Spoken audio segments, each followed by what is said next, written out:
The child's scream echoed down the corridors of the Virelian Trade Forum. Not a cry of fear, not confusion, pain. And in that moment, everything changed. The alien officer stood over the crumpled human boy 6 years old, too small for the heavy markets of the galaxy's central hub.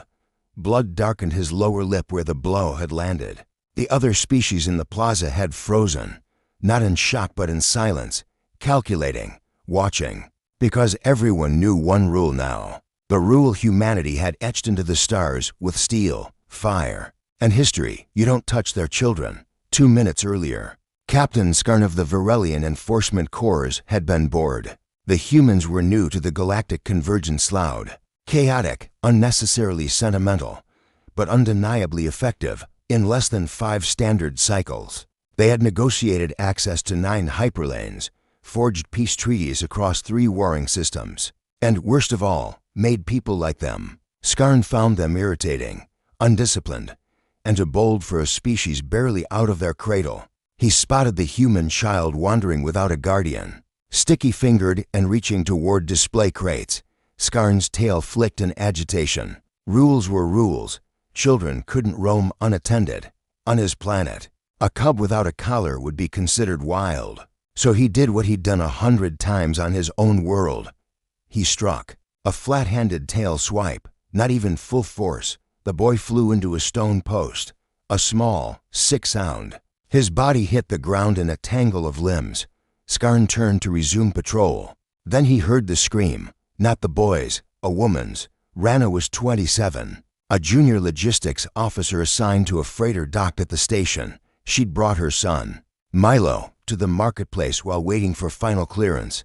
She had looked away for 3 seconds. 3, that's all it took for an alien officer to decide her son was something he could hit. The scream that left her throat wasn't human in the usual sense. It was a frequency of anguish only a mother could make when faced with sudden, meaningless violence. By the time she reached Milo, he was trembling, bloodied, but conscious and silent. She looked up. Skarn hadn't even stopped walking. Rana stood, cradling Milo, her voice like steel in a forge. You, stop, now. Skarn turned, slow, annoyed. You struck my child, she said. The Virelian shrugged. He was unsupervised. He stole. He's 6. Skarn's eyes narrowed, annoyed by the challenge. Then he learns young. She activated her emergency beacon. 2 hours later, Earth Diplomatic Mission Sector 9 Envoy Harris received the footage through a secured channel. One look at it, and the room fell silent. He had seen many things: treaty breaches, pirate attacks, even the execution of diplomats. But this was different. This was a child, a civilian, their civilian. His fingers hovered over the send button. There was no need to escalate. Protocol said a formal complaint should be filed with the Virelian High Council. But protocol was written before Earth had warfleets stationed in every quadrant. He forwarded the footage, not to Virelian courts, to Earth Central Command. 8 hours later, Lunar Strategic Command. Earth Orbit General Andira watched the replay twice. No sound, just the motion, the alien, the child, the strike, the way the other species stood by. She leaned forward. Is this confirmed? Yes, her aide said. Station logs match. Witnesses corroborate. Even the Virelians admit it. Andira closed her eyes. She knew what would come next. The protocols, the response councils, the carefully worded statements. But something twisted in her chest. She thought of her niece. She thought of Earth, bruised and mocked for centuries. She thought of the way humanity had learned to survive by becoming sharp, fast, and terrifying. And she whispered, not this time. She typed for words into the response line. We will handle it. Next day, Virelian Prime Broadcast Center there. News feeds interrupted standard programming with a red alert. Emergency message from Earth to all galactic civilizations. The image opened on Envoy Harris. He didn't raise his voice. He didn't blink much. His words were simple. Yesterday, a child of Earth was attacked by a Virelian officer. We have reviewed the evidence. The act was unprovoked, deliberate, and it was allowed to happen without interference. A pause. This is not a declaration of war. Another pause. A cold breath in. This is a correction. You may dismiss our grief, but we have no patience for crimes against our young. You struck one of ours, and so we move." The next 48 hours were a blur of shock. Earth warships appeared at 6 key Virelian colonies. Not with weapons drawn, but hovering close enough to make clear, "We see you." Economic systems were frozen. Communications traffic rerouted. Trade convoys halted. Every piece of Earth-made tech embedded in interstellar systems responded to a silent command. Disconnect. Suddenly, the Virelians remembered how much of their empire was wired through Earth-built code. They demanded diplomacy. Earth sent silence. One by one, Virelian allies withdrew support. Not out of guilt, out of fear. The humans had done it without a shot. No war, no invasion. Just a quiet, coordinated suffocation of power. And everywhere across the stars, species remembered the lesson. You don't hurt their children. Back on the station, Rana sat in the medical wing, holding Milo as he slept. The small bruises on his face were already fading thanks to regenerative treatment. But the fear in his eyes when he woke, that would take longer. She hadn't spoken to the press. She hadn't left the room, but the guards at her door wore Earth defense emblems, and the room was monitored by 5 different security layers. A voice at the door, "Permission to enter?" She nodded. The man who walked in was tall, graying, with the posture of someone who'd seen war and chosen to end it on his terms. He didn't smile, didn't apologize. He just knelt beside the bed, brushed Milo's hair gently, and said, "He'll never be alone again." "Who are you?" she whispered. Just one of many who heard him cry. In orbit above the station scarn, the alien officer had been removed from duty, not by his own government, but by a coordinated order from 100 planetary systems that had decided, quietly, that he was no longer welcome. His face appeared in feeds with one word beside it: "exiled." The Virelians protested. Earth didn't reply. They didn't need to. The stars were listening. The Carters of Sanctum Omega, a neutral diplomatic station orbiting the twin stars of Varith 9, were quiet, not peaceful quiet in the way that follows violence. The kind of quiet that only came when something sacred had been broken. The child was gone, taken back to Earth under protective escort, his tiny jaw still bruised from the blow of a Zalari security officer. An officer who thought the child had stolen something. An officer who never expected the silent crowd of humans to watch, unmoving, memorizing every breath, every detail, eyes cold and wide. And then came the silence. The humans had said nothing. In response, not a single word. Not to the ambassador, not to the Galactic Senate, not to the press droids. They merely gathered their things and left the station. One by one, quietly, they returned to Earth. And the galaxy waited. 3 months later, the child returned, but not as a victim. He stepped off the Earth envoy ship, taller now, shoulders squared, wearing a uniform lined in black and chrome. Not military, not diplomatic. Something else, something new. He was flanked by beings that didn't blink, didn't breathe. Synthetic life forms, massive, angular, with long shimmering blades fused into their arms and golden insignias that pulsed as if alive. The guards of the new human mandate. When the Galactic Senate attempted to greet the boy, now a young adolescent, he did not extend a hand. He stared through them, past them, to the towering banners of a galaxy that had allowed him to be struck in public, on camera, by an alien who was still free. "I'm not here for peace," the boy said, voice calm. "I'm here to explain what's coming." Across the outer colonies, Earth's fleet stirred. They had always been quiet, slow to arm, hesitant to show teeth. But not anymore. The Soul Ascendant, a dreadnought lost to bureaucratic obsolescence, was refitted overnight with new technology: silent drives, event-fold cannons, mirror skin. Ships thought to be defensive vessels blinked into orbit above border planets and remained there, unmoving like statues of war. And yet still no declaration, still no war. Just that same echoing silence. The Zalari officer, Commander Vex, was relocated to an unknown facility in the fractured belt, protected by his government and quietly removed from public eye. But the humans didn't forget. On the second week of the 4th month, a Zalari freighter disappeared. No one claimed responsibility, no wreckage, no distress signal. Then a second, Ship vanished. Then a third. By the sixth disappearance, the Galactic Senate called an emergency session. Are you retaliating? A senator asked the human delegation. But the delegation wasn't there. Just a single holomessage. The child's voice. No retaliation, he said.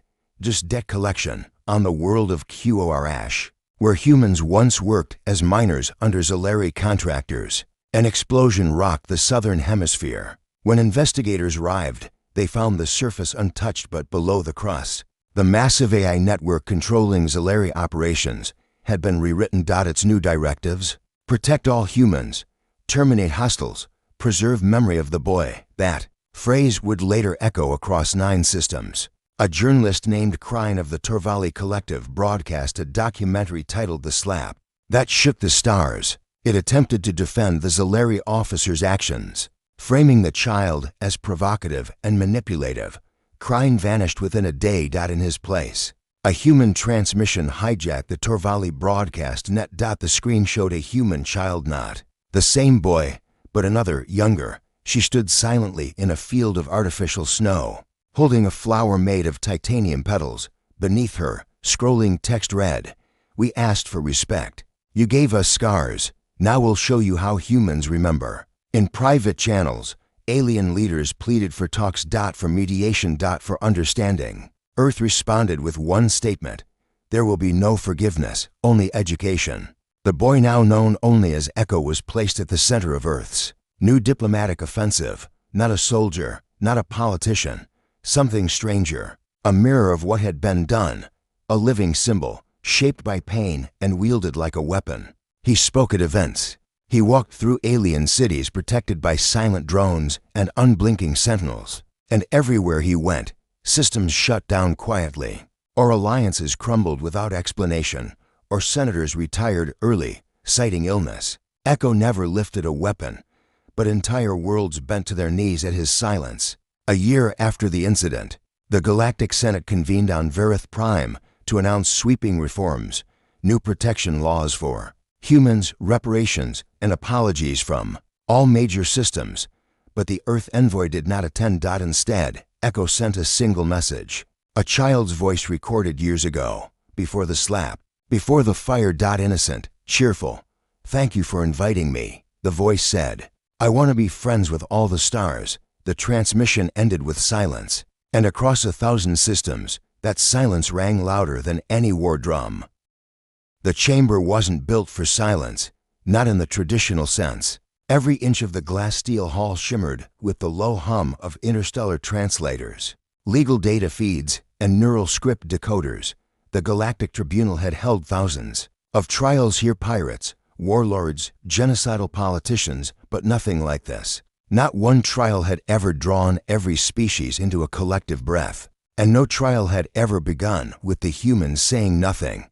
I was there not because I was anyone important, but because I had translated for the tribunal on over 100 high-profile cases. This time, however, I was told I wouldn't need to translate anything for the humans. "We will speak for them," said the Verenian diplomat, a being made of chitinous folds and flickering light. "They have chosen silence. Silence when the incident happened. I was planetside. Everyone was. We all saw it.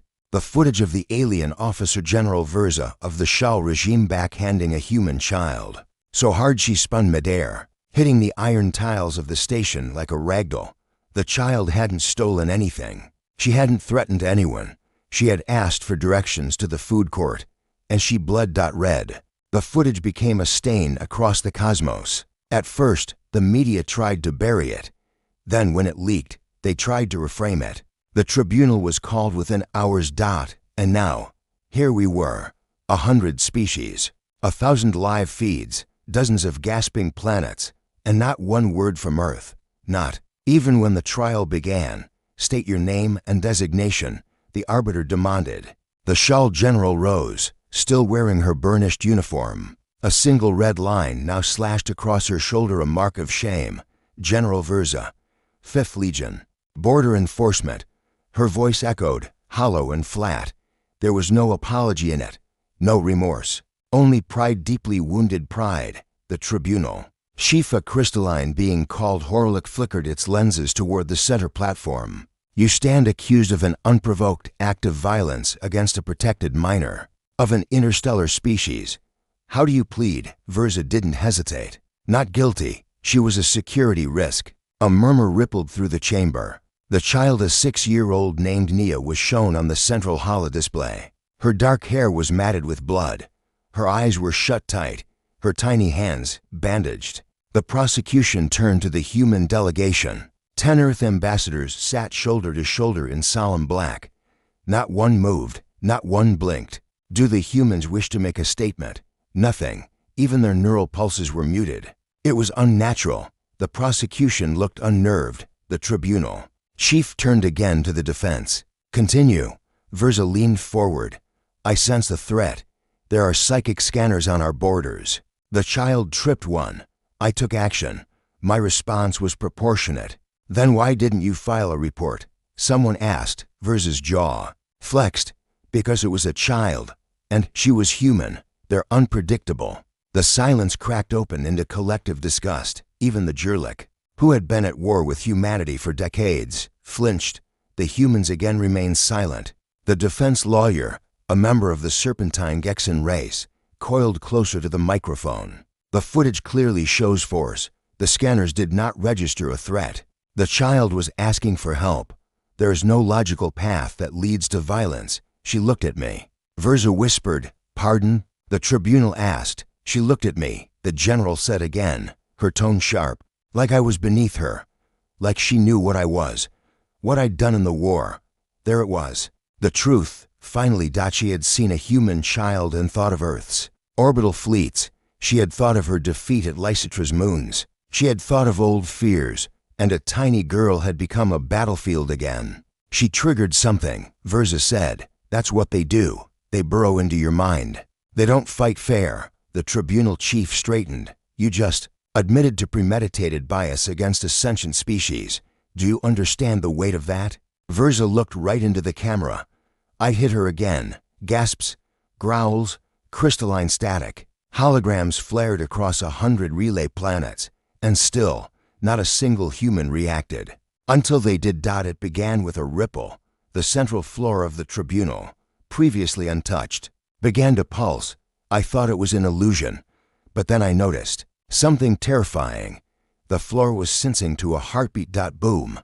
Boom. Every human diplomat's pulse. One by one, they stood. Not in anger, not in fear, in calm, military precision.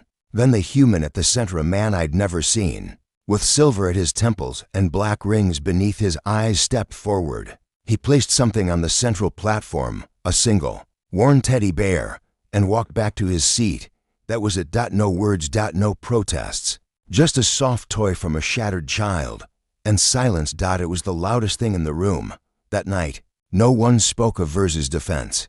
No one asked questions about the old war. They spoke only of the teddy bear, of what it meant. The humans didn't need to scream. They simply let us feel the weight of what had happened.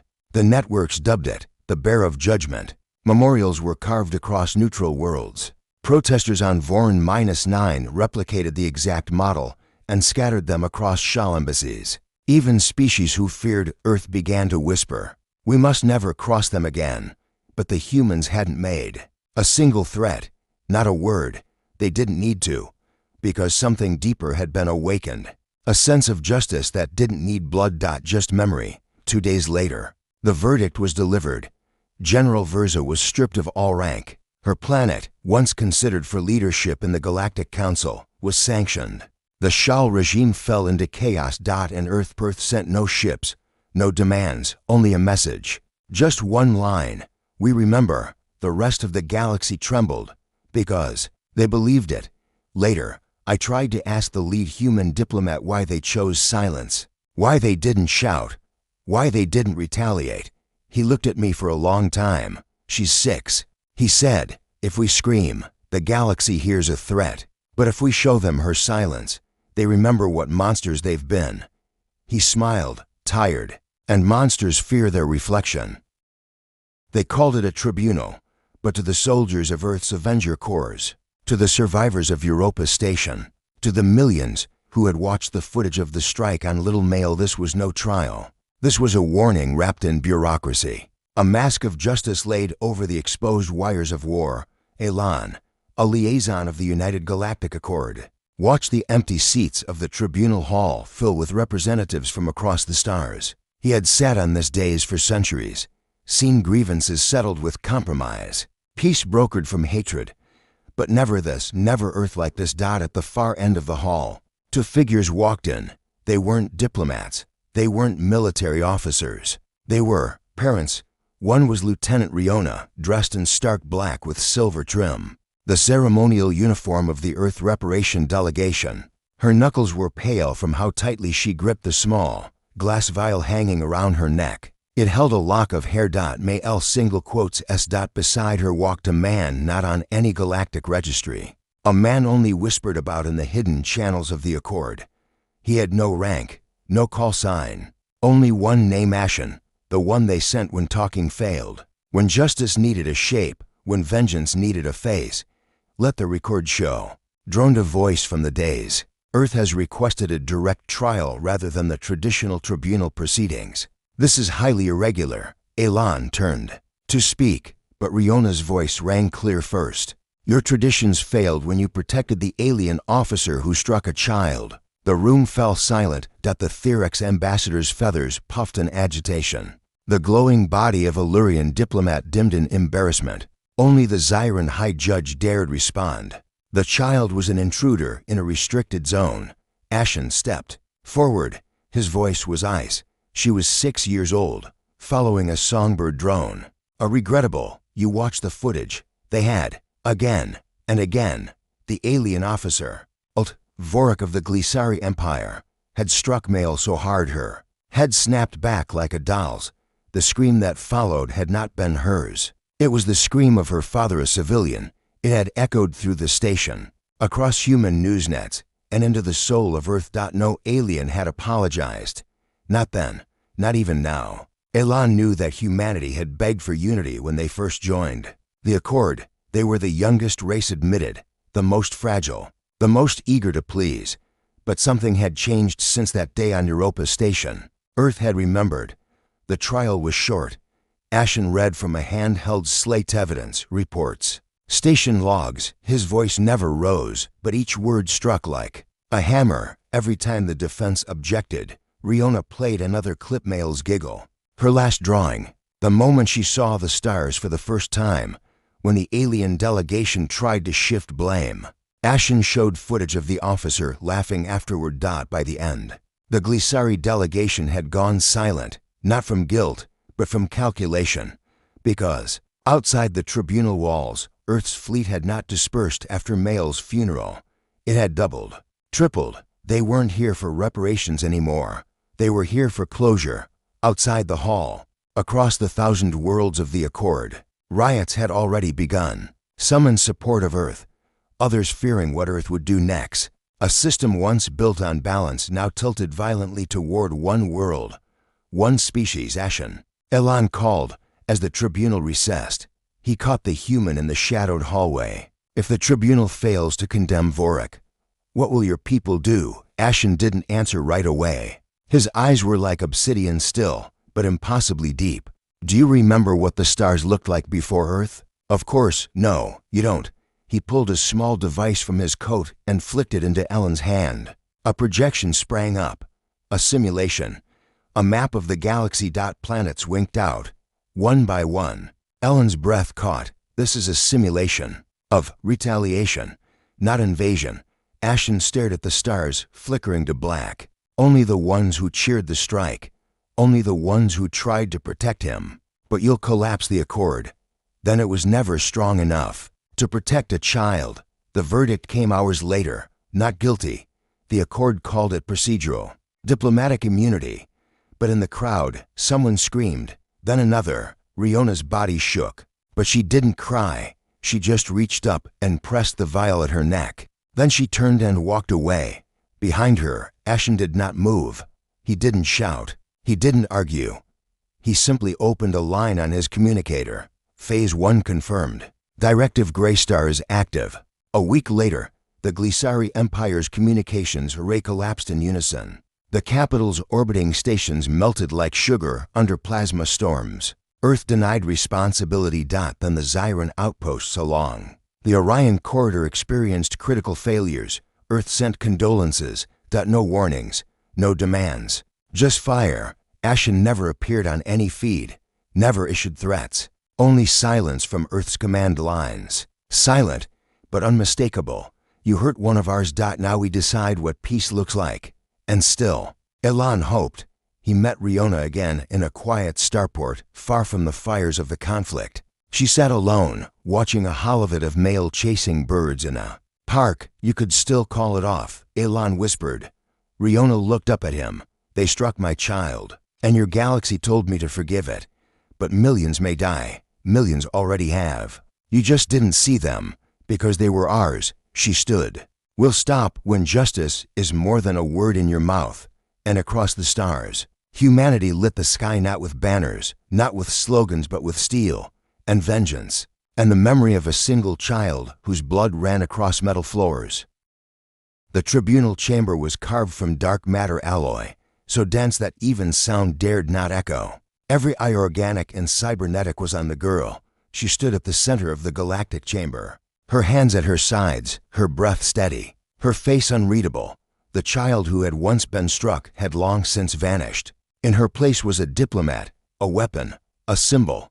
Her name was Myre. She didn't look back at the delegation of Terran-born generals, nor at the crowd of emissaries from 27 species. She stared at the being seated on the obsidian dais, Admiral Vesker of the Rakari fleet, the same species as the officer who had struck her a decade ago. You may proceed, said the voice of the adjudicator drone, its metallic tones soft, with historical weight. Myre took a single step forward. And then the stars held their breath. I was 5, she began. No one interrupted, not even the Carnati, whose matriarch once claimed silence was for prey. I was in a neutral zone. My parents were medics. The war hadn't reached that world yet. It was supposed to be safe. But then a Rakari patrol entered orbit, seeking fugitives. You were ordered not to engage civilians. She didn't raise her voice. She didn't need to. You entered the refugee camp. You saw my mother treating a wounded Skrelian. You ordered her to stop. She didn't. So your officer dragged her out into the square. When I tried to stop him, he struck me across the face. I remember the gravel. I remember the sound. She let silence stretch. And I remember what happened after. One of the Rakari elders shifted uncomfortably, his plumage rustling. Earth recalled every diplomat that day. We withdrew from every treaty. We pulled every AI consultant, every Terran-born engineer from your colonies. Within for standard months, your economies were choking. Your ships stopped running. Your tech fell apart. Myre turned slightly.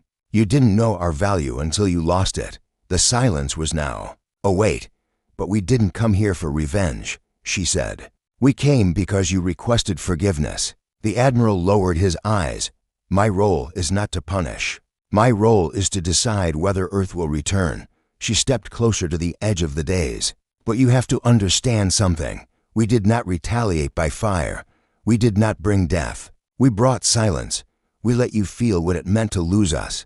A projection activated behind her. Images flickered abandoned stations. Failed reactors, ghost cities built with Terran algorithms now decaying. Then an image of the Rakari officer's trial 10 years ago when Earth demanded only exile, not execution.